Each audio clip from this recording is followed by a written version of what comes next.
পানিতে তলিয়ে চট্টগ্রামের ১৫ উপজেলা, দুর্ভোগে ৪ লাখ মানুষ। কক্সবাজারে প্লাবিত ৩৫ ইউনিয়ন, আশ্রয়কেন্দ্রে ঠাঁই অনেকের। খাদ্য সংকটে দুর্গতরা, রাজধানীতেও জলাবদ্ধতা। বছর শেষে সম্মেলনের চিন্তা বিএনপির, সাংগঠনিক কাঠামো গোছানোর কাজ অর্ধেকেই শেষ। গণতন্ত্র সংশোধন করতে যাচ্ছে জামায়াত, স্পষ্ট হবে আর্থিক খাত নিয়ে অবস্থান। শাহজালালের তৃতীয় টার্মিনাল পরিচালনায় ১৫ নয় ২৭% লভ্যাংশ পাবে বাংলাদেশ। জাপানের সঙ্গে চুক্তির পথে সরকার, লাভজনক বলছেন বিমান প্রতিমন্ত্রী। খামেনির বিদায়ের দিনেও ইরানে যুক্তরাষ্ট্রের হামলা, পাল্টা জবাবে বাহরাইন, কুয়েত ও কাতারে মার্কিন ঘাঁটিতে আঘাত। মধ্যপ্রাচ্যে নতুন করে উত্তেজনা।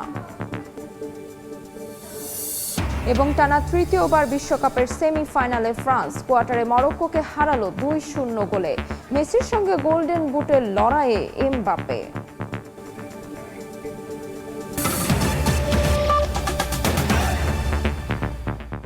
সময় সংবাদের সঙ্গে আছে আমি তাজমিলা খান। টানা বৃষ্টিতে বিপর্যয়ের মুখে চট্টগ্রাম, কক্সবাজার সহ ৩ পার্বত্য জেলার লাখ লাখ মানুষ। চট্টগ্রামে নগরী থেকে পানি নামলেও এখনও তলিয়ে আছে ১৫ উপজেলার নিচু এলাকা। ঘরবাড়ি ছাপিয়ে ডুবেছে সড়ক, বিদ্যুৎ বিচ্ছিন্ন বহু এলাকা। ভারী বর্ষণে কক্সবাজারের ৩৫টি ইউনিয়ন প্লাবিত হয়েছে। খাদ্য ও বিশুদ্ধ পানির সংকটে দুর্গত মানুষ। ৩ পার্বত্য জেলায় বিচ্ছিন্ন যোগাযোগ ব্যবস্থা। পাহাড় ধসের শঙ্কায় আশ্রয়কেন্দ্রে ঠাঁই নিয়েছেন অনেকে। থেমে থেমে বৃষ্টিতে সুনামগঞ্জের সুরমা, কুশিয়ারা সহ ৭টি সীমান্ত নদীর পানি বেড়েছে। সদর, বিশ্বস্তরপুর, দোয়ারা বাজার সহ ১৫ উপজেলায় দুর্যোগ মোকাবেলায় সব ধরনের প্রস্তুতি নিয়েছে স্থানীয় প্রশাসন।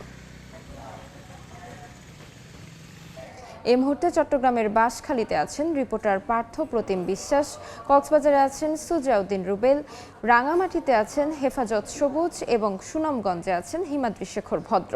সরাসরি শুরুতেই যাচ্ছি পার্থর কাছে। চট্টগ্রামের বাঁশখালী এলাকায় লক্ষাধিক মানুষ বর্তমানে পানিবন্দী অবস্থায় রয়েছে। আমরা আজকে সকালে এখানে আসার পর যেটি দেখেছি, হাঁটু থেকে কোমর সমান পানি রয়েছে বাঁশখালীর এই গুনাগড়ি এলাকায়। এছাড়া বাঁশখালীর যে বিভিন্ন জায়গা রয়েছে, অনেক জায়গায় আমরা দেখেছি যে ঘর ডুবে গেছে, অনেক জায়গায় যে আসলে ডুবে গেছে। টানা ৫ দিনের ভারী বর্ষণ, পাহাড়ি ঢল ও জোয়ারের প্রভাবে বাঁশখালী উপজেলায় ভয়াবহ বন্যা পরিস্থিতির সৃষ্টি হয়েছে। উপজেলার বিভিন্ন ইউনিয়নের যে বিস্তীর্ণ এলাকা, সেটি পানিতে তলিয়ে গিয়ে লক্ষাধিক মানুষ বর্তমানে পানিবন্দী হয়ে পড়েছেন এবং অধিকাংশ মাটির ঘর বিধ্বস্ত হয়েছে। অসংখ্য পাকা ও আধা পাকা বাড়িতে হাঁটু থেকে কোমর সমান পানি কিন্তু জমেছে। এবং উপজেলার বিভিন্ন ইউনিয়নের স্থানীয় বাসিন্দাদের সঙ্গে কথা বলে আমরা যেটি জেনেছি, কাথারিয়া, খানখানাবাদ, গুনাগড়ি, বাহারছড়া, পূর্ব ইলেশা, মোশাররফ আলীহাট, ডুমুরিয়া, গন্ডামারা, জলদি, শেখেরকিল ও ছনুয়া সহ বিভিন্ন নিম্নাঞ্চল এখনও কিন্তু পানিতে নিমজ্জিত রয়েছে। এবং আপনারা দেখতে পাচ্ছেন যারা সাধারণ মানুষজন রয়েছে অনেক কষ্ট করে কিন্তু সবাই এখানে যাতায়াত করছেন। এবং আমরা দেখেছি এখানে যারা সাধারণ মানুষজন রয়েছে, বিশেষ করে ভিতরের দিকে যারা রয়েছে, অনেকের ঘর বাড়ি ডুবে রয়েছে, অনেকে আশ্রয় কেন্দ্রে চলে গেছেন, অনেকে কিন্তু ঘর ছেড়ে আশ্রয় কেন্দ্রে যাননি, সেটিও আমরা দেখেছি। তবে আজকে সকাল থেকে কিন্তু অন্যান্য গত ৫ দিন যেভাবে বৃষ্টি হয়েছে, টানা বর্ষণ হয়েছে, আজকে ভোর ৫:৩০টার দিকে মুষলধারে বর্ষণ হয়েছে। এরপর আমরা গুড়ি গুড়ি বৃষ্টি দেখেছি, কিন্তু মুষলধারে যে বর্ষণ সেটি কিন্তু এখনো পর্যন্ত হয়নি। সে কারণে সাধারণ মানুষজন যারা রয়েছে তারা কিন্তু অনেকটাই আসলে এখানে বলছেন যদি বৃষ্টি কমে আসে তাহলে বন্যার যে অবস্থা সেটির উন্নতি হবে, এমনটাই বলছেন। তবে আমরা দেখছি বিভিন্ন মানুষজন শহর থেকে আসছেন এবং ত্রাণ সামগ্রী নিয়েও কিন্তু এখানে এসে যারা অসহায় মানবেতর জীবনযাপন করছে তাদেরকে কিন্তু দিচ্ছেন। তো এই ছিল আমার কাছে এখনো পর্যন্ত বাঁশখালী গুনাগুড়ি এলাকা থেকে এখানকার সর্বশেষ খবর। আমরা যাচ্ছি কক্সবাজার, সেখানে আছেন আমাদের আরেক সহকর্মী রুবেল। বিপর্যস্ত কক্সবাজার, টানা ৫ দিনের ভারী বর্ষণ, পাহাড়ি ঢল এবং উচ্চ জোয়ারে বেড়িবাঁধ ভেঙে গিয়ে কক্সবাজারের যে পরিস্থিতি, প্রায় ৪ লাখের বেশি যারা পানিবন্দী মানুষ রয়েছে তারা খুব কষ্ট পাচ্ছে। যেটি প্রশাসনের পক্ষ থেকে এখন পর্যন্ত ১ লাখ মতো মানুষ দুর্ভোগে রয়েছে বা ক্ষতিগ্রস্ত হয়েছে এটা বলা হচ্ছে, কিন্তু স্থানীয় জনপ্রতিনিধি থেকে শুরু করে যারা রয়েছেন তারা বলছে সেটি ৪ লাখের কাছাকাছি। পানিবন্দী মানুষগুলো খুব কষ্টে রয়েছে। আজকে সকাল থেকে কিন্তু ঘন্টা ২ আগে থেকে বৃষ্টিপাত কমেছে, রোদ উঠেছে। আমরা লক্ষ্য করছি, আমরা এখন রয়েছি কক্সবাজার, চট্টগ্রাম এবং টেকনাফ যে সড়কটি রয়েছে সেই সড়কটির রামুর কাঠির মাথা এলাকা। সেখানে আমরা লক্ষ্য করছি পুরো সড়ক পানিতে ডুবে রয়েছে, যেখানে যান চলাচল করা যাচ্ছে না। প্রায় 5 কিলোমিটার সড়ক জুড়ে আমরা লক্ষ্য করছি ছোটোখাটো যানবাহন কিংবা অন্যান্য নিম্নগামী যানবাহনগুলো চলাচল করতে পারছে না। মানুষজন পায়ে হেঁটে পানিতে হেঁটে হেঁটে কিন্তু তাদের 4-5 দিন ধরে যে উপোস রয়েছে তাদের জন্য কোনো খাদ্য সহায়তা পৌঁছায়নি। সেই মানুষগুলো এখন বের হয়ে ঘর থেকে দোকানপাটে গিয়ে যে নিত্য প্রয়োজনীয় দ্রব্য সেটি কিনে কিন্তু পায়ে হেঁটে হেঁটে পানিতে কিন্তু অনেকটা কষ্টসাধ্য ব্যাপার হয়ে কিন্তু যাচ্ছে। আমরা এখানে গাড়ি চালকদের সঙ্গে কথা বলেছি, তারা যে বিষয়টি বলছে, কক্সবাজার টেকনাফ যে সড়কটি রয়েছে সেখানে প্রায় 5 কিলোমিটার এলাকায় পানি ডুবে রয়েছে, যার কারণে গাড়ি চলাচল করা যাচ্ছে না। অনেকে গাড়ি সকালে পৌঁছার কথা ছিল, 5 থেকে 10 ঘন্টা পর্যন্ত দাঁড়িয়ে রয়েছে, কিন্তু এখনো পর্যন্ত আসলে কোনো ধরনের পানি নামার কোনো আমরা লক্ষ্য দেখছি না। তবে যেহেতু বৃষ্টি কমছে সেক্ষেত্রে পানি নেমে যাওয়ার সম্ভাবনা আবহাওয়া অফিস বলছে কিছুক্ষণের হয়তো ঘন্টা 2-1-এর মধ্যে পানি নেমে যাবে। এরই মধ্যে আমরা লক্ষ্য করছি যে এখন যেটি লক্ষ্য করছি যে বৃষ্টিপাত কমেছে, সেক্ষেত্রে আবহাওয়া পরিস্থিতি কিছুটা হলেও উন্নতি হচ্ছে এবং আগামীকাল থেকে হয়তো বন্যা পরিস্থিতি উন্নতি হবে। তো এই ছিল আমার কাছে কক্সবাজার থেকে সব শেষ। এখন আমরা চলে যাচ্ছি রাঙামাটিতে আমাদের সহকর্মী হেফাজত সবুজের কাছে।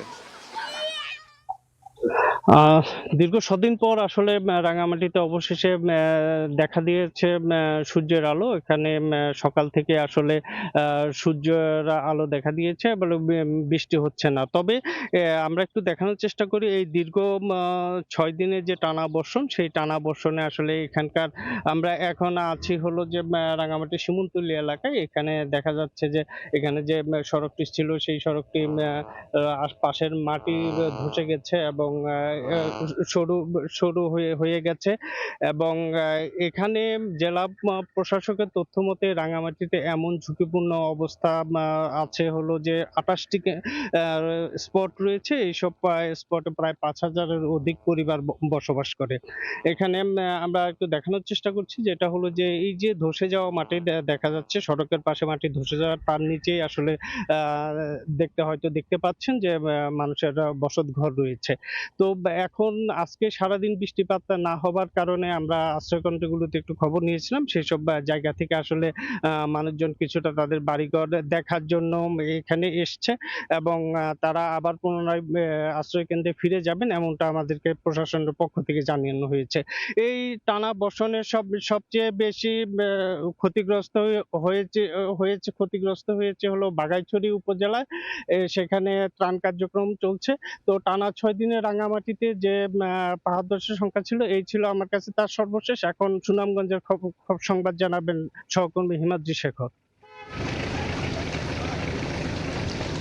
আমি আছি সুনামগঞ্জ শহরের লঞ্চঘাট এলাকায়। এই লঞ্চঘাট এলাকায় যদি অবস্থানটা দেখেন যে সুরমা নদীর পানি প্রবাহিত হচ্ছে তীব্র স্রোতের সাথে এবং পাশাপাশি আজকে দেখে এসেছি দেখার হাওরে এবং নদীর পানি সমান্তরাল অবস্থান করার কারণেই কিন্তু সুনামগঞ্জে পানি বৃদ্ধিটা আসলেও সেভাবে হচ্ছে না। আসলেও গত 24 ঘন্টা যদি বলি সুনামগঞ্জে সুরমা নদীর পানি 10 সেন্টিমিটার বৃদ্ধি পেয়েছে। এছাড়া এই পানি কিন্তু দ্রুত প্রবাহিত হয়ে যাচ্ছে এবং গত রাত্রে সুনামগঞ্জে বৃষ্টিপাত হয়নি এবং উজানেও কম বৃষ্টিপাত হওয়ার ফলে যেভাবে আশঙ্কা করা হচ্ছিল ভারী বৃষ্টিপাত বা অতি ভারী থেকে অতি ভারী বৃষ্টির, কিন্তু সেরকম বৃষ্টিপাত না হওয়ার কারণে কিন্তু সুনামগঞ্জের পানি অনেকটা স্থিতিশীল রয়েছে। তবে এই পানি খুব ধীর গতিতে বৃদ্ধি পাচ্ছে। যদি গতকালকের কথা বলি, গতকালকে 24 ঘন্টা 10 সেন্টিমিটার বেড়েছে এবং এখন পর্যন্ত 1 সেন্টিমিটার পানি বেড়েছে। ঠিক পানি বৃদ্ধির যে হারটা, সেই হারটা কিন্তু কম থাকায় সুনামগঞ্জের অনেকটা মানুষ স্বস্তির মধ্যে আছেন বলা যেতে পারে। কারণ এই আজকে ভারী বৃষ্টির পূর্বাভাস দেওয়া হলো, সকাল থেকে গুড়ি বৃষ্টি হয়েছে এবং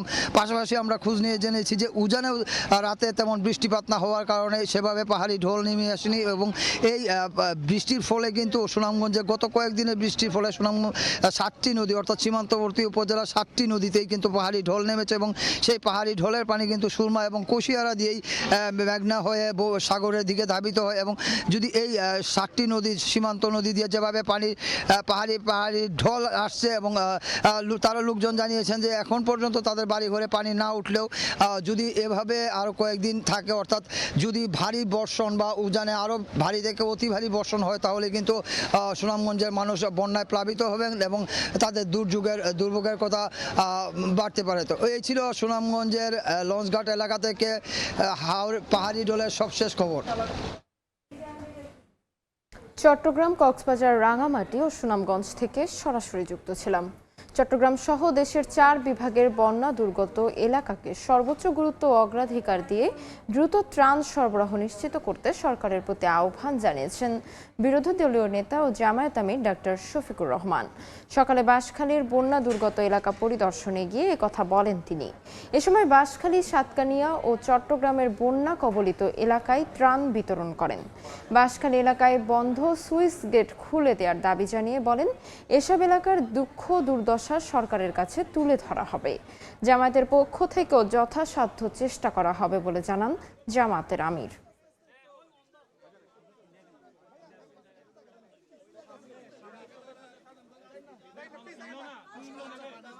আমাদের দেশ এই ধরনের বন্যা, খরা, দুর্যোগের কবলে প্রায়ই পড়ে।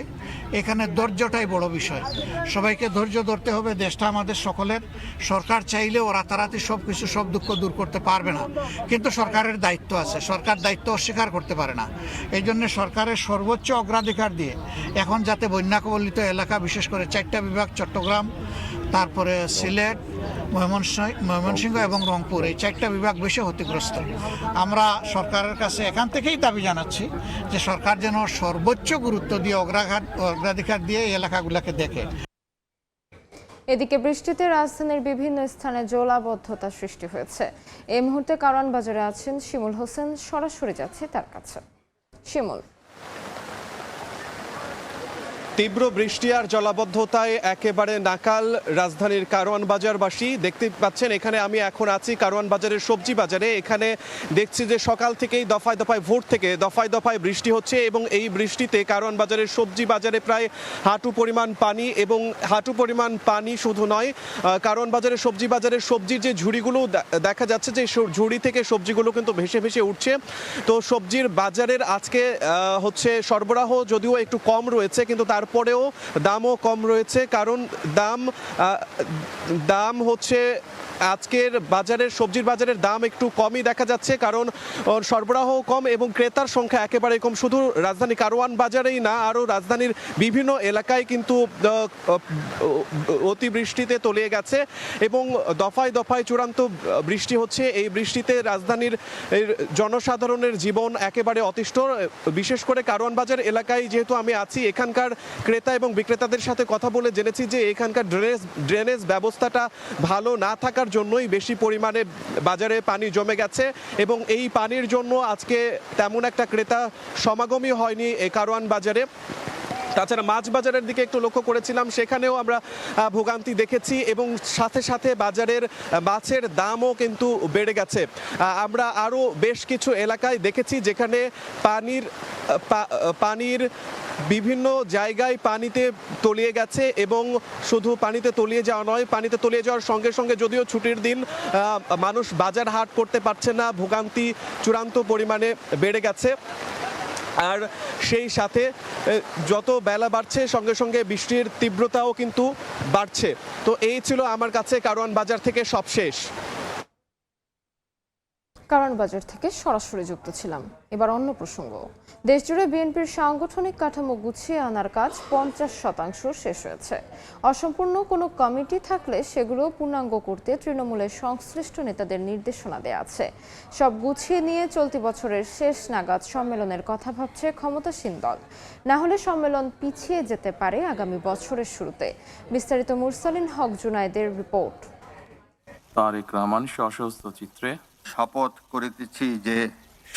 করিতেছি যে গেল ফেব্রুয়ারিতে ত্রয়োদশ সংসদ নির্বাচনের মাধ্যমে সরকার গঠনের পর বেশ কিছু দলীয় ইস্যু সামনে আসে বিএনপির। এর মধ্যে অন্যতম ছিল জাতীয় সম্মেলন, যা চলতি বছরে সম্পূর্ণ করার কথা জানিয়েছিলেন দলের মহাসচিব। কাউন্সিল আমরা আশা করছি এবছরই হবে।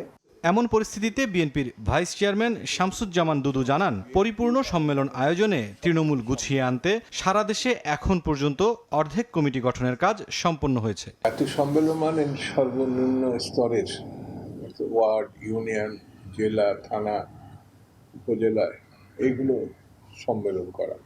কিছু কিছু হয়নি তা না, প্রায় 50% হয়েই আছে। আর 50% সম্পূর্ণ করে যদি জাতীয় সম্মেলনটা করা সম্ভব হয় তাহলে পরিপূর্ণ সম্মেলনের একটা ব্যাপার আছে।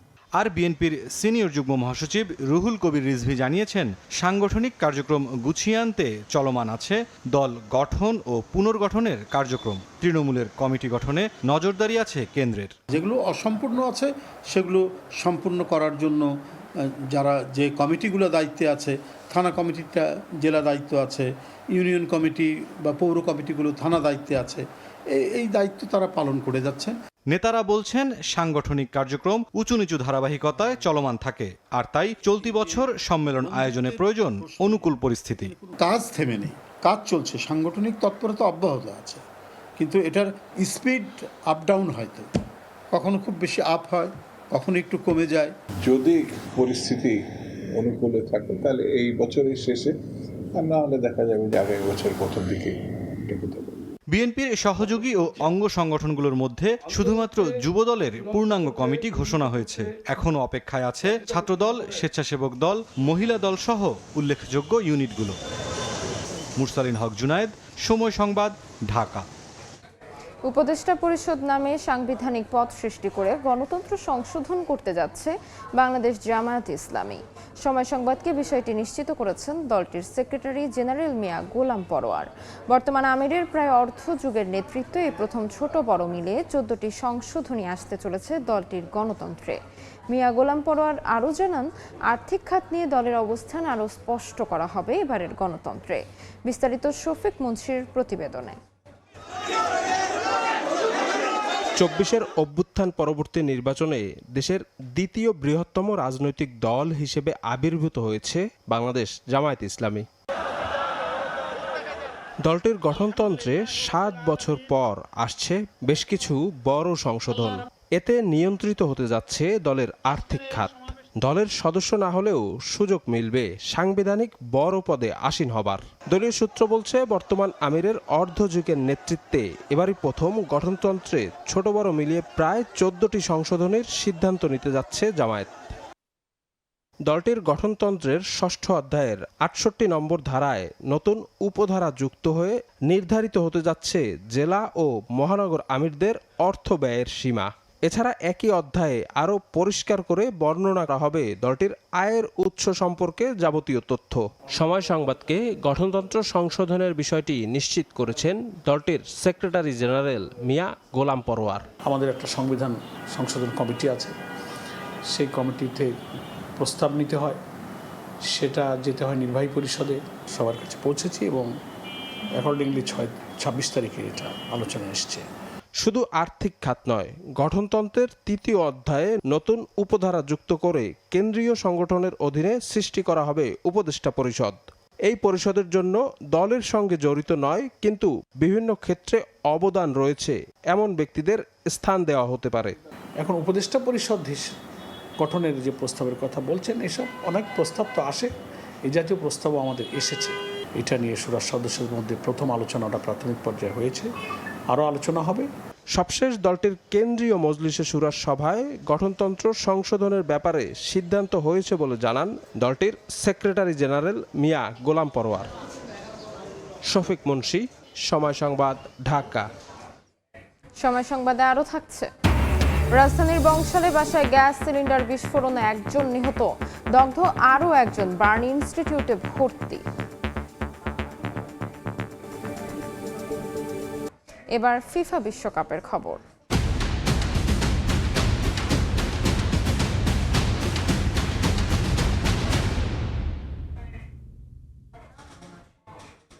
কিলিয়ান এমবাপ্পে ও ওসমান ডেম্বেলের গোলে টানা তৃতীয়বারের মতো বিশ্বকাপের সেমিফাইনালে ফ্রান্স মরক্কোকে 2 গোলে হারিয়েছে লেসব্লো।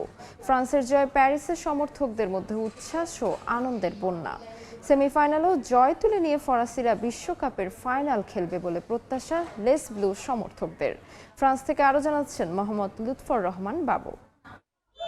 কোয়ার্টার ফাইনালের হাই ভোল্টেজ ম্যাচে 2-0 গোলের ব্যবধানে মরক্কোকে পরাজিত করে ফ্রান্স এবারে বিশ্বকাপের সেমিফাইনালে উঠে গেছে। প্রথমার্ধের 25 মিনিটে কিলিয়ান এমবাপ্পের পেনাল্টি মিস হওয়ায় ফরাসি দর্শক সমর্থকরা কিছুটা হতাশ হয়ে পড়েছিলেন। প্রথমার্ধ গোল শূন্য শেষ হলো, দ্বিতীয়ার্ধে 60 মিনিটে কিলিয়ান এমবাপ্পে প্রথম গোল করেন। ৬৬ মিনিটে দেমবেলে আরেক গোল করে ২-০ গোলের ব্যবধানে দলকে এগিয়ে নিয়ে যান। মরক্কো মরিয়ার চেষ্টা করেছে গোল পরিশোধের জন্য, কিন্তু শেষ পর্যন্ত তারা গোল পরিশোধ করতে পারেনি। ২-০ গোলের ব্যবধানে মরক্কোকে পরাজিত করে ফ্রান্স সেমিফাইনালে উঠে যায়। ফ্রান্সের প্রতিটি গোলে দর্শক সমর্থকরা ছিলেন উচ্ছ্বসিত। তারা করতালি ও স্লোগানের মাধ্যমে ফ্রান্স দলকে উৎসাহিত করেন। এদিকে ফ্রান্সের বিজয়ে উচ্ছ্বাস আর আনন্দ প্রকাশ করেছেন ফরাসি দর্শক সমর্থকরা। ফ্রান্স জুড়ে বইছে উৎসব আর আনন্দের আমেজ। এমবাপ্পে পেনাল্টিতে গোল না পেয়ে পাওয়ার পরে মনটা বেশ খানিকটা খারাপ ছিল, কিন্তু আবারও গোলের মধ্য দিয়ে বিজয়টা নিশ্চিত করেছে। আমাদের বিশ্বাস আমরা বিশ্বকাপটাকে ফ্রান্সের ঘরে নিয়ে আসবো। আমরা সেমিফাইনালে অনেক আনন্দিত। ফ্রান্স অসাধারণ খেলেছে। প্রথমার্ধে আমাদের কিছু কঠিন সময় পার করতে হয়েছিল, কিন্তু আমরা হাল ছাড়িনি। কিলিয়ান এমবাপ্পে মাঠ থেকে উঠে যাওয়া সত্ত্বেও অতিরিক্ত খেলোয়াড়দের পুরো বেঞ্চ মাঠে নেমেছিল। আর এখন আমরা সেমিফাইনালে। ফ্রান্স এগিয়ে যাক। অসাধারণ একটি ম্যাচ ছিল। সাবাস লেস ব্লু, ফ্রান্স এগিয়ে যাক। আমরা তোমাদের জন্য অত্যন্ত গর্বিত। ফ্রান্স এখন সেমিফাইনালে, এটা আমাদের জন্য অনেক আনন্দের। এটা একটা অসাধারণ ম্যাচ ছিল। আমরা একটা সুযোগ হাতছাড়া করিনি। দারুণ লেগেছে। এবার সেমিফাইনালের পালা, আমরা সেখানে সবাইকে টেক্কা দেব। ফ্রান্স দীর্ঘজীবী হোক। রাজধানী প্যারিসে এদিনও ফ্যান জোন ও বার রেস্টুরেন্টগুলিতে ছিল উপচে পড়া দর্শকদের ভিড়। কিলিয়ান এমবাপ্পেদের হাত ধরে এবারের বিশ্বকাপ ফ্রান্সে আসবে এমন প্রত্যাশাই করছেন ফরাসি দর্শক সমর্থকরা। ফ্রান্সে প্যারিস থেকে মোহাম্মদ লুৎফুরমান বাবু, সময় সংবাদ। রাজধানীর বংশালের একটি বাসায় গ্যাস সিলিন্ডার বিস্ফোরণে দেলোয়ার হোসেন নামে এক ব্যক্তি নিহত হয়েছেন। দগ্ধ হয়েছেন আরও একজন। ভোরে মুকিম বাজার কবরস্থানের পাশে একটি বাড়ির নিচ তলায় গ্যাস সিলিন্ডার বিস্ফোরণ ঘটে। বাড়িটির তৃতীয় তলায় ভাড়া থাকেন দেলোয়ার ও তার দোকান কর্মচারী নাজমুল। বিস্ফোরণের শব্দ শুনে নিচে নামলে আরেকটি বিস্ফোরণে আটকা পড়েন তারা। পরে দেলোয়ারের মরদেহ উদ্ধার করে ফায়ার সার্ভিস। জাতীয় বার্ন ইনস্টিটিউটে ভর্তি নাজমুলের শরীরের 50% পুড়ে গেছে বলে জানিয়েছেন চিকিৎসক। রাজধানীর গুলিস্তানে 6 বছর বয়সী এক শিশুকে যৌন নির্যাতনের অভিযোগ উঠেছে। এ ঘটনায় অভিযুক্ত রিয়াদ গাজী নামে এক যুবককে গ্রেফতার করেছে পুলিশ। ভোরে ঘটনার এই পর ভুক্তভোগী শিশুটিকে চিকিৎসার জন্য ঢাকা মেডিকেল কলেজ হাসপাতালের ওসি সিটে ভর্তি করা হয়েছে। পুলিশ জানায় শিশুটির বাবা মা হকার। বৃহস্পতিবার দিবাগত রাতে গুলিস্তান মতিউর রহমান পার্কের পাশে রাস্তা পার হওয়ার সময় মায়ের কাছ থেকে বিচ্ছিন্ন হয়ে যায় শিশুটি। তখন পার্কে রিয়াদ গাজী নামে ওই যুবক তাকে ধর্ষণের চেষ্টা করে। এমন সময় স্থানীয়রা তাকে ধরে গণপিটুনি দিয়ে পুলিশে দেয়। সংবাদ।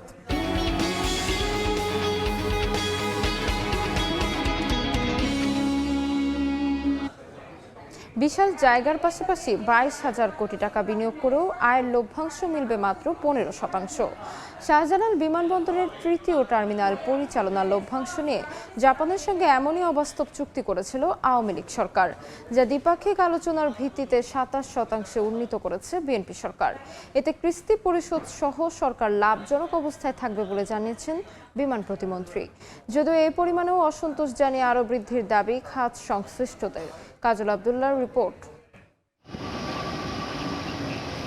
মূল্যবান বিশাল জায়গা আর 22,000 কোটি টাকার বিনিয়োগে নির্মিত শাহজালাল আন্তর্জাতিক বিমানবন্দরের তৃতীয় টার্মিনাল। এত সব দায় দিয়েও টার্মিনালটির অপারেশনাল লভ্যাংশের মাত্র 15% পেত বাংলাদেশ।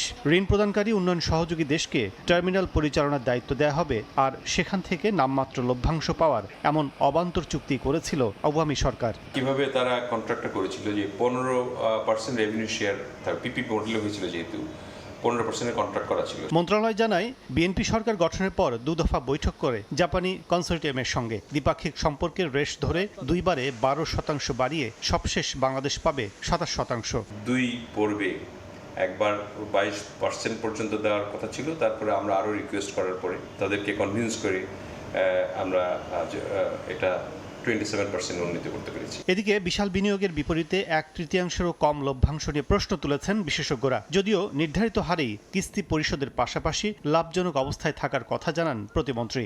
যুক্তিসঙ্গত কোনো কারণ দেখি না কেন 73-27 রেশিও হবে। এখানে তো জাপানিজ কনসোর্টিয়াম যারা কাজ করছে তাদের তো কোনো ইনভেস্টমেন্ট নেই, তাদের যেটা তাদের লোন আছে তাদের কাছ থেকে টাকা লগ্নি করে এটাকে করা হয়েছে এবং এটা প্রতি মাসে মাসে এটাকে ফেরত দিতে হবে উইথ ইন্টারেস্ট। সো কাজে এমন না যে এটা তাদের কাছ থেকে আমরা কোনো দান হিসেবে পেয়েছি বা গ্র্যান্ট হিসেবে পেয়েছি। আমরা হিসাব করে দেখেছি যে আমরা অন্তপক্ষে আমাদের যে ইনস্টলমেন্টগুলি আছে সেগুলি আমরা পে করতে পারবো এই টাকার মধ্যে, করেও কিছু লাভ থাকবে। বিশ্বমানের করে নির্মিত এই স্থাপনায় মূল টার্মিনাল 2,30,000 বর্গমিটার হলেও পার্কিং সহ আশপাশ মিলিয়ে এর বিস্তার প্রায় 10 লাখ বর্গমিটার জুড়ে। ঋণের 16,000 কোটি টাকা কিস্তিতে বাংলাদেশ সরকারকে পরিশোধ করবে সিভিল এভিয়েশন। কাজল আব্দুল্লাহ, সময় সংবাদ, ঢাকা। 4 দশক ধরে আপনার ফাইন্যান্সিয়াল পার্টনার আইডিএলসি। টানা 2 দফা কমার পর এবার স্বর্ণের দাম ভরিতে 2,216 টাকা বাড়িয়েছে বাংলাদেশ জুয়েলার্স অ্যাসোসিয়েশন বাজুস। সকালে এক বিজ্ঞপ্তিতে এই তথ্য জানিয়েছে বাজুস। নতুন দাম অনুযায়ী প্রতি ভরি 22 ক্যারেট স্বর্ণের দাম পড়বে 2,24,182 টাকা। এছাড়া 21 ক্যারেটের প্রতি ভরি 2,14,093 টাকা, 18 ক্যারেটের প্রতি ভরি 1,83,883 টাকা এবং সনাতন পদ্ধতির প্রতি ভরি স্বর্ণের দাম 1,50,232 টাকা নির্ধারণ করা হয়েছে। দেখছেন সময় সংবাদ। মধ্যপ্রাচ্যে ইরান যুক্তরাষ্ট্র পাল্টাপাল্টি হামলা অব্যাহত রয়েছে। ইরানের বিভিন্ন স্থানে মার্কিন হামলায় 14 জন নিহত ও 78 জন আহত হয়েছে। জবাবে জর্ডান, বাহরাইন, কুয়েত ও কাতারে থাকা মার্কিন ঘাঁটিতে হামলার দাবি করেছে তেহরান। একতরফা হামলা চালিয়ে যুক্তরাষ্ট্র 2 দেশের সমঝোতা ভেঙে দিয়েছে বলে সমালোচনা করেছে ইরানের পররাষ্ট্র মন্ত্রণালয়। যদিও কূটনৈতিক আলোচনা এখনও অব্যাহত রয়েছে বলে দাবি করেছে ওয়াশিংটন। এদিকে ইসরায়েলের প্রধানমন্ত্রী বেনিয়ামিন নেতানিয়াহু বলছেন, ইরানের সঙ্গে যুদ্ধ এখনও শেষ হয়নি।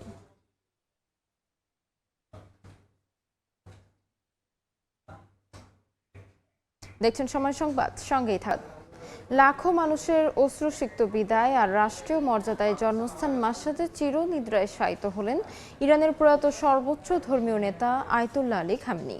সপ্তাহব্যাপী শোকানুষ্ঠান, ইরান ইরাক জুড়ে শোকযাত্রা ও জানাজার শেষে তার দাফন সম্পন্ন হয়। খামেনির শেষ বিদায় ঘিরে মাশহাদের রাস্তায় নেমেছিল লাখো মানুষের ঢল। পুরো নগরী প্রকল্পিত হয় যুক্তরাষ্ট্র ইসরায়েল বিরোধী স্লোগানে।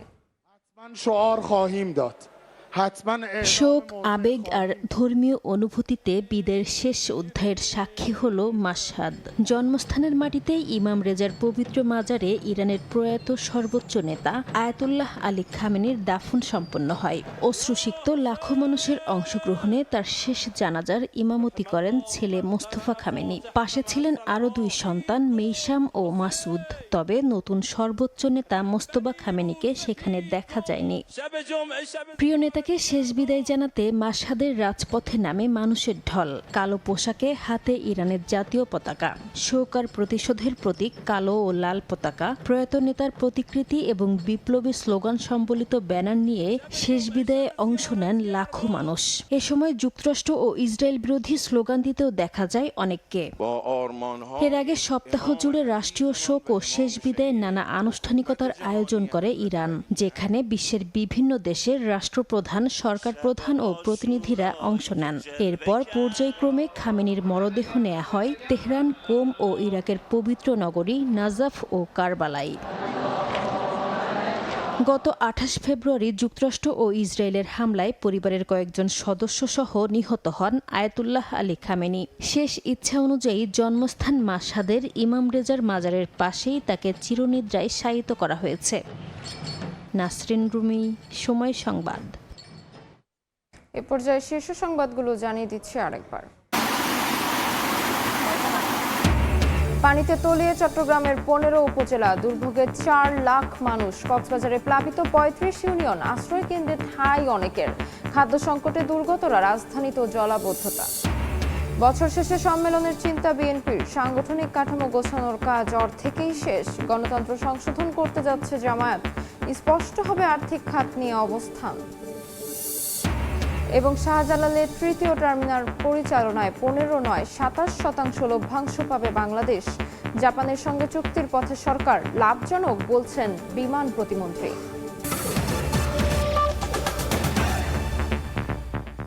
এ ছিল দুপুর 12টার সময় সংবাদে। দর্শক, বিশ্বকাপ ফুটবলের মহাযজ্ঞ সরাসরি সম্প্রচার করছে সময় টেলিভিশন।